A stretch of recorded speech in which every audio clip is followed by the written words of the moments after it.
Czekaj, babciu, tam siedzi, to jest zaniosł.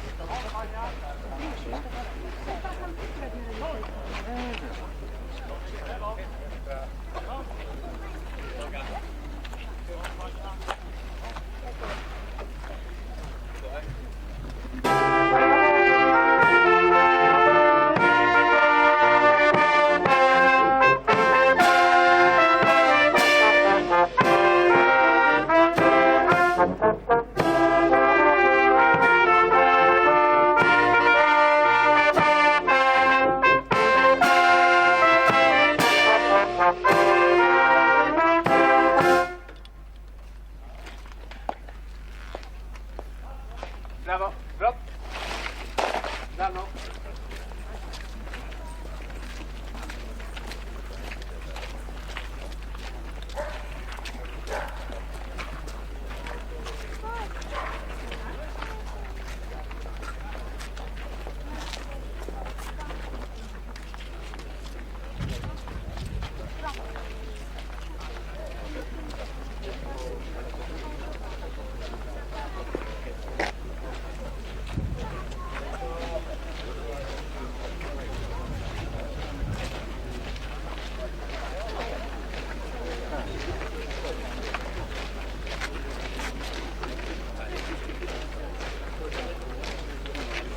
Biskup prawdopodobnie zaraz przyjdzie.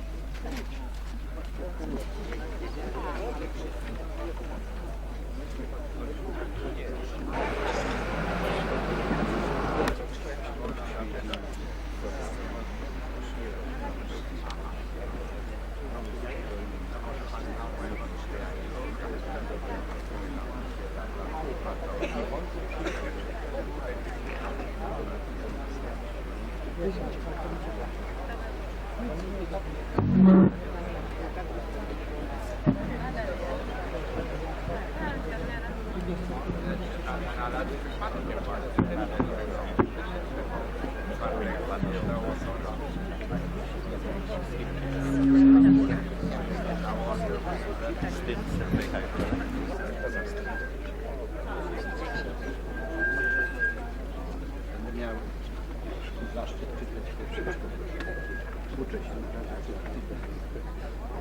To jest Jeremiasz. Jeremiasz. Pierwszy? Pan Potrus od razu. Ale była. Ja potem jak pomodliliście się tu sadowili, to ja pewnie zaczął to się tym też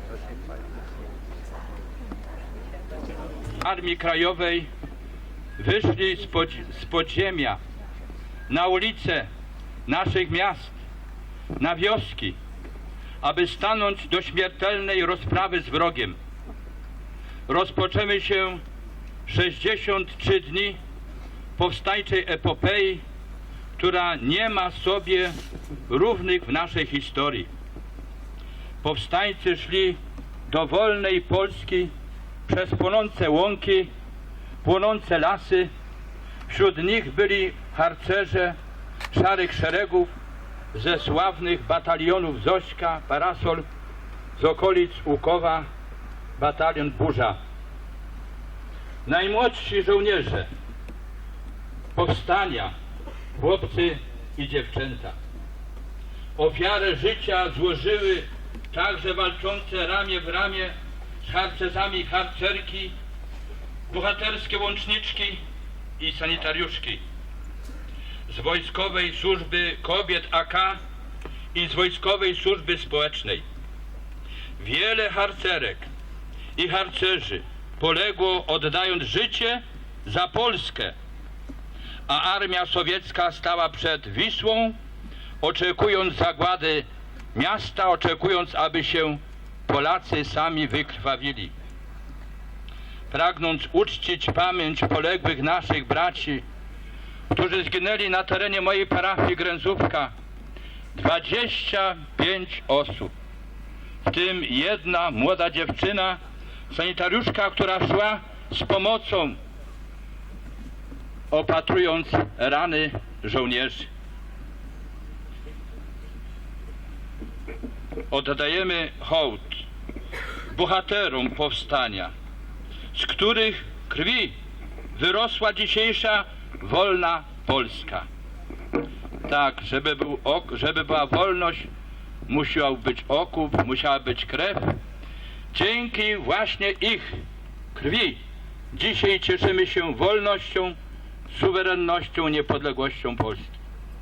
Serdecznie witam Waszą Ekscelencję i proszę, aby ksiądz biskup Podlaskiej Dywizji Armii Krajowej w Warszawie gorąco witam na dzisiejszej uroczystości w 50. rocznicę akcji Burza obwodu łukowskim Jego Ekscelencję księdza biskupa Andrzeja Tomasika, ordynariusza diecezji siedlecko-podlaskiej.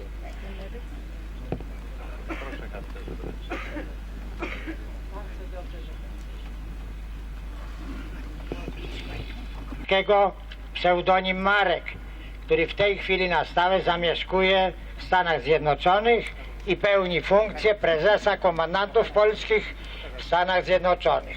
Prezesa zarządu środowiska żołnierzy 9. Podlaskiej Dywizji Armii Krajowej w Warszawie pana porucznika Janusza Tracza wraz z przybyłymi członkami tego środowiska. Witam panów, stoczona w dniu 20 lipca 1944, wykonując zadanie burzy, oddając hołd poległym w niej 25 towarzyszy broni wymienionych na tablicy obelisku. Witam wszystkich komendantów z 9. Podlaskiej Dywizji Armii Krajowej, którzy zostali wezwani rozkazem przez generała dowódcy Bittnera pseudonim Halka w początku miesiąca sierpnia 1944, by nieść pomoc walczącej Warszawie w powstaniu. Jednak, jak wszyscy wiemy, nie doszło do tego, gdyż Sowieci nie pozwolili, rozbrajając pana Piotra Nowińskiego, pseudonim Paweł.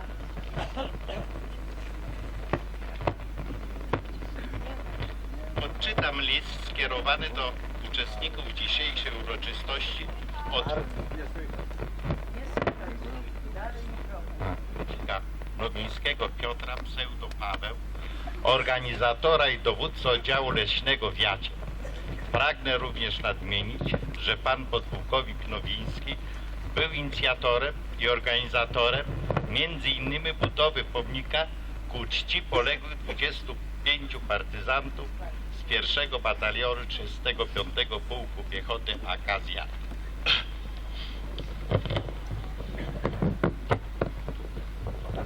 Żołnierze Armii Krajowej, drodzy przyjaciele, spotykacie się dzisiaj na uroczystości w miejscu, w którym przed 50 laty rozegrała się bitwa żołnierzy Armii Krajowej 1. Batalionu 35 Pułku Piechoty z Jat z wycofującymi się oddziałami niemieckiego okupanta.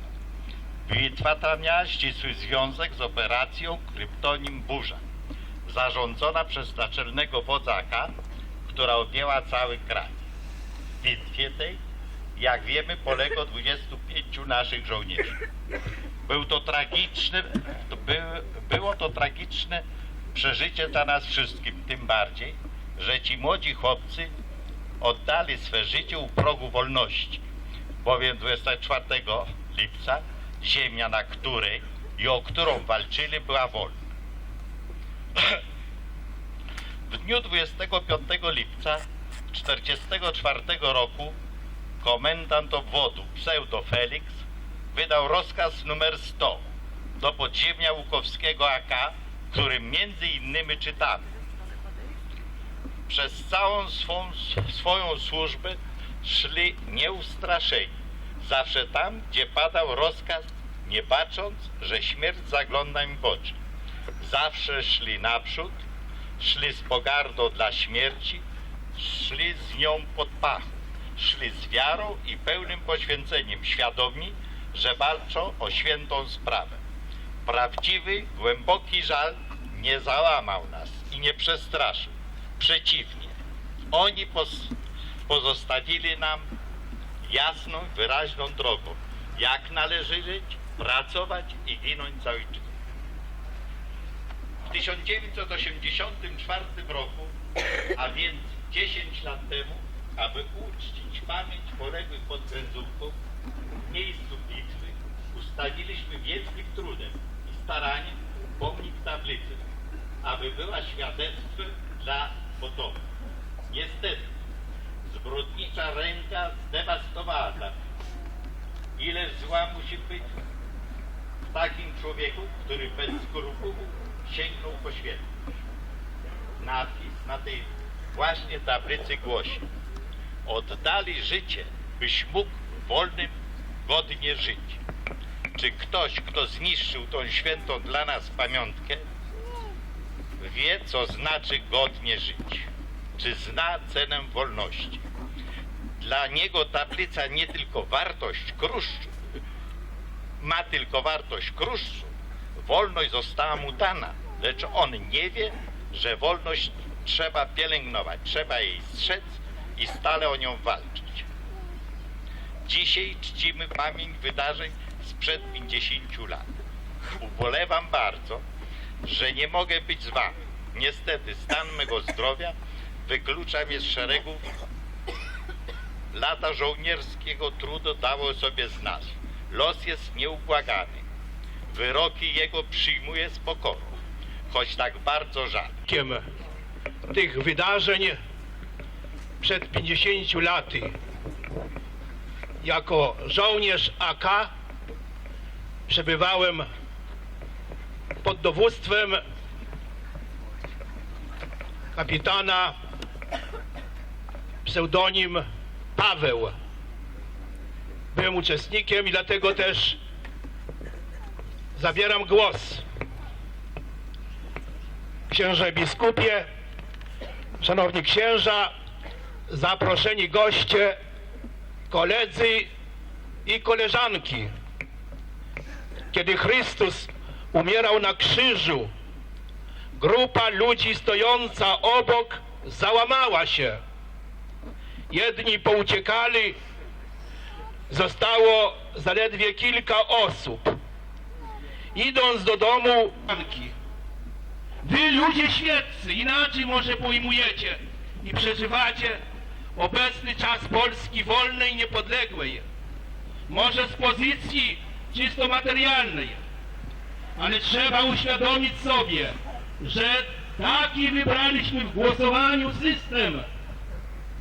A przecież ten ostatni parlament złożony z większości z posłów lewicy i SLD to komuna. Dawna komuna, która wróciła. Dzięki naszym głosom do władzy doszła. Niektórzy przecież wołali: komuna wróci, wróciła. Taką mamy dziś rzeczywistość. Nie mówmy więcej. Księże biskupie, przewilewni księża, dostojni goście, drogie koleżanki i koledzy, żołnierze Armii Krajowej, innych ugrupowań. Szanowni zebrani, walka zainicjowana przez Hubala o wolność Polski trwała przez cały okres okupacji hitlerowskiej i przez kilka lat okupacji sowieckiej. O rozmiarach i nasileniu tej walki świadczy fakt podawany przez Encyklopedię II wojny światowej, że na terenie Generalnej Gubernii Niemcy musieli utrzymywać około 30 dywizji Wehrmachtu, żandarmerii i sił policyjnych. Dla porównania warto podać, że na froncie włoskim walczyło 16 dywizji niemieckich. Po utworzeniu drugiego frontu we Francji walczyło 60 dywizji, a tu prawie połowa tego dużymi kompleksami leśnymi. Oni chcieli stworzyć przyczółek niemieckości, a kiedy im się samym to nie udało, wtedy zainicjowali i zdopingowali do tego działania Ukraińców zaprzysiężonych i przygotowanych do walki około 12 000 żołnierzy Armii Krajowej i scalonych z nią batalionów chłopskich. Bardzo konkretnym przykładem i wymiarem działań Armii Krajowej na tym terenie było w okresie okupacji niemieckiej zastopowanie wysiedlania Zamojszczyzny. Akcje odwetowe Armii Krajowej i batalionów chłopskich spowodowały, że Niemcy poniechali tego. Zrezygnowali z organizowania tutaj tego przyczółka niemieckiego. Drugą taką bardzo to było zahamowanie postępów ukraińskiej powstańskiej armii. I takim może dziwnym zbiegiem okoliczności ten front nasz idący od Tomaszowa po Lubaczów odpowiada dzisiejszej granicy polskiej. Dzisiaj wiemy o tym, że działania nacjonalistów ukraińskich były Białopodlasko, Międzyrzec Podlaski. Zgrupowanie 35 Pułku majora Millera zajmuje Radzeń Podlaski. W okolicy Łukowa działa batalion majora Ostoi Wacława Rejmaka, który zajmuje wspólnie z armią sowiecką Łuków. Może najbardziej taki typowy przykład to było działania Armii Krajowej na placówce urzędów. Tam 2 kompanie miejscowe Armii Krajowej zlikwidowały garnizon niemiecki i zaatakowały podążający z Lublina batalion Wehrmachtu, urządzając zasadzkę pod miejscowością Popkowice. Tutaj 120 żołnierzy Armii Krajowej rozbiło batalion ten, kładąc około 120 Niemców, 160 dostało się do niewoli, reszta poszła w rozsypce. W samym Lublinie nie przewidywano. Czcigodny księże biskupie, księże kapelanie, duchowni, panie ministrze, dostojni przedstawiciele państwowości polskiej i wojska Rzeczypospolitej Polskiej, a nade wszystko żołnierze Armii Krajowej, koledzy moi i żołnierze batalionów chłopskich, których tu w Łukowskim sam byłem oficerem scaleniowym. Razem z wami przechodziłem tu przez kilka las, wszystkie lasy i wszystkie miasteczka, włączając Łuków i nieśmiertelną Rzeczpospolitą Stoczkowską, która była siedzibą wszystkich komendantów AK obwodu Łuków, od pierwszego do ostatniego. Żeby powiedzieć coś o burzy, muszę powiedzieć 2 słowa o sobie. Byłem tu, byłem zastępcą komendanta obwodu, pracowałem. Byłem oficerem scaleniowym. Niestety nie scaliłem wszystkich żołnierzy batalionów chłopskich. Pracowałem z panem kolegą Świetlikiem i Martą z Łukowa. Natomiast kolega mój z Wolnej Wszechnicy Polskiej przed wojną, Stefan Skoczylas, poszedł w inną stronę i niestety nie wszyscy żołnierze batalionów chłopskich byli scaleni. Tak samo nie udało mi się scalić żołnierzy NSZ.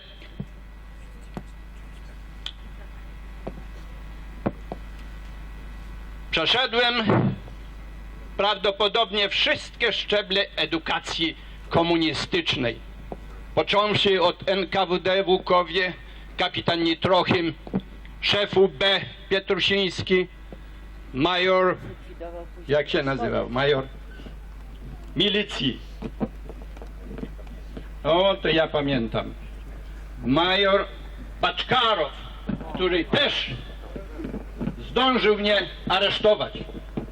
Następnie razem z Ostoją byliśmy aresztowani w noc świętojańską w Stoczku Łukowskim przez NKWD. Uratowaliśmy się tylko dlatego, że nie zdążyli nas wysłać do Riazania, bo ci, co wyszli do Rosji i do Riazania, nigdy nie wrócili.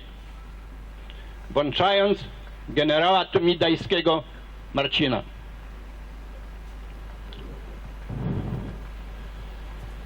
Prócz kolegów z Armii Krajowej muszę wymienić najbliższych naszemu sercu, najważniejszych i najodważniejszych z odważnych żołnierzy KDW kapitana Ostoi, który jak meteor zabłysnął na firmamencie Podlasia, a szczególnie Łukowa.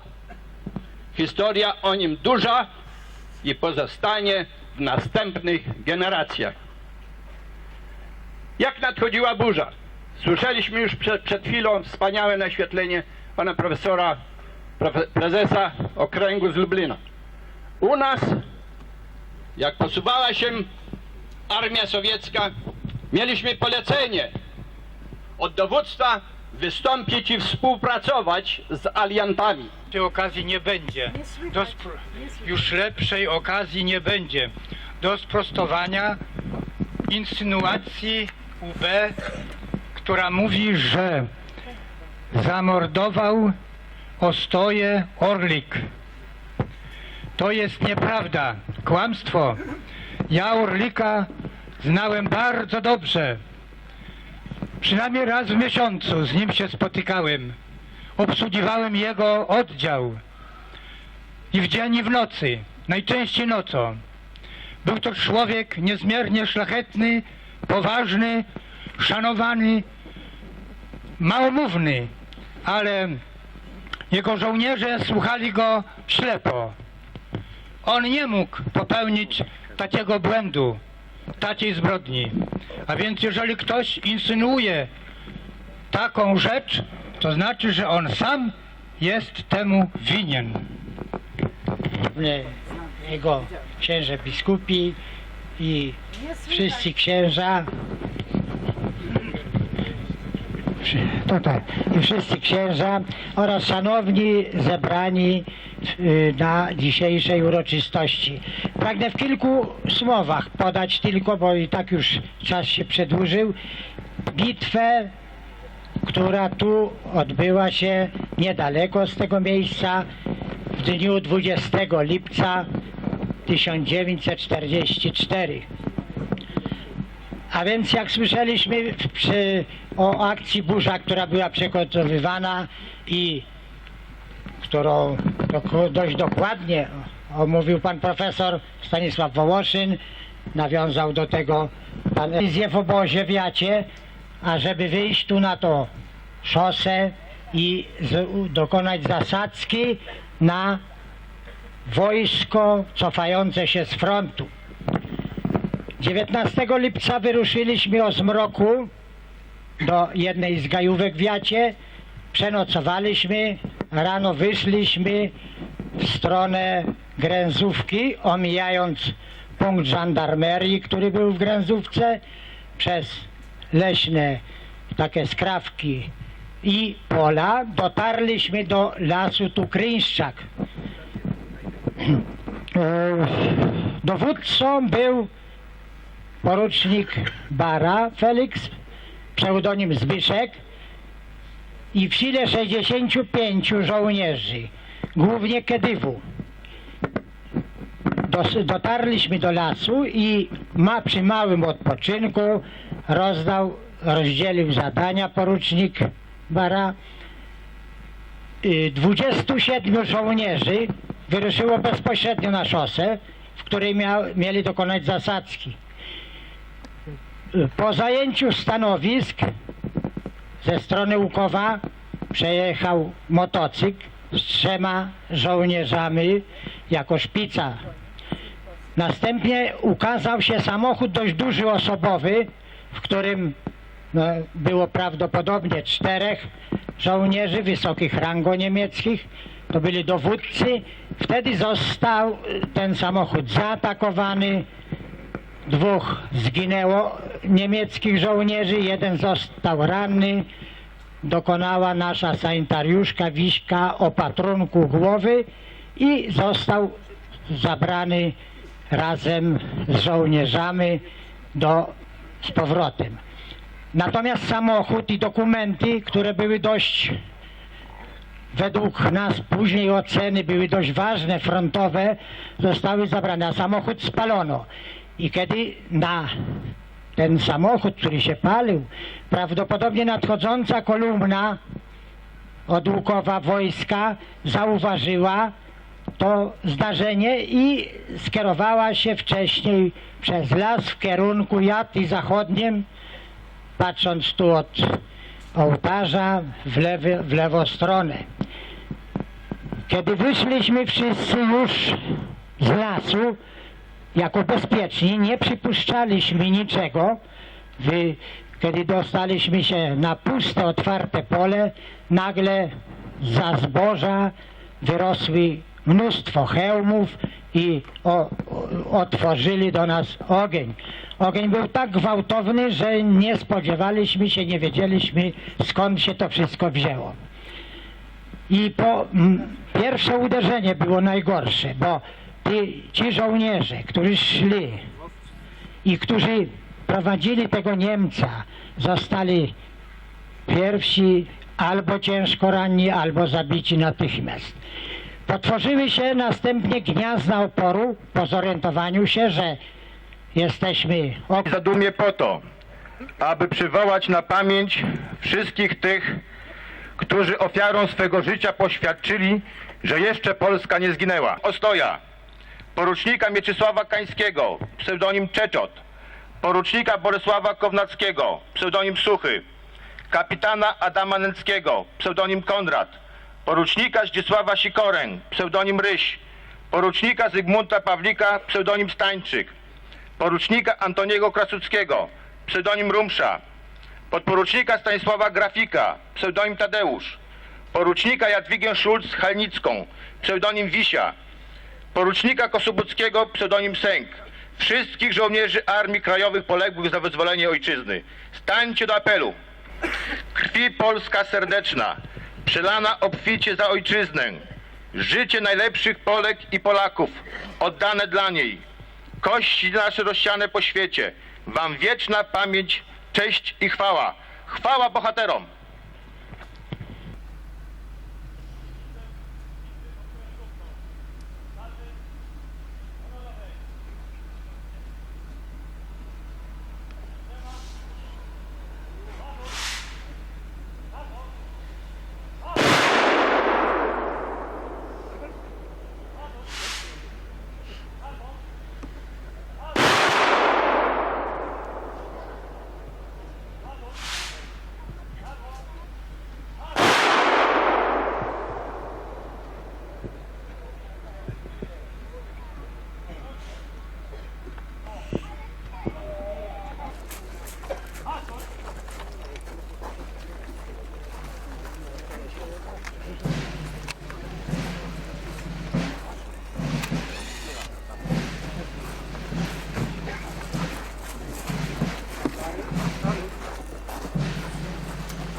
do nas.